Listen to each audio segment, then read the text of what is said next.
Hey, what's going on, guys? Got the truck back from the shop. Finally got some nice tires.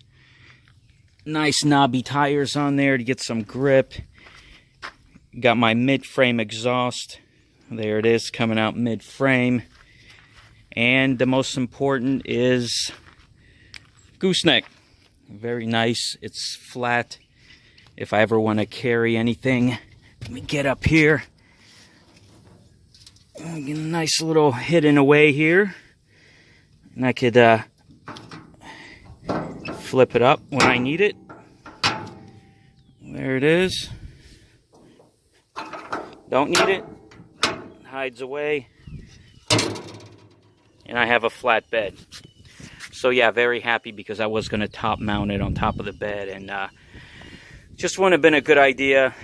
So yeah, she's all done, finally all done. Everything's ready to go.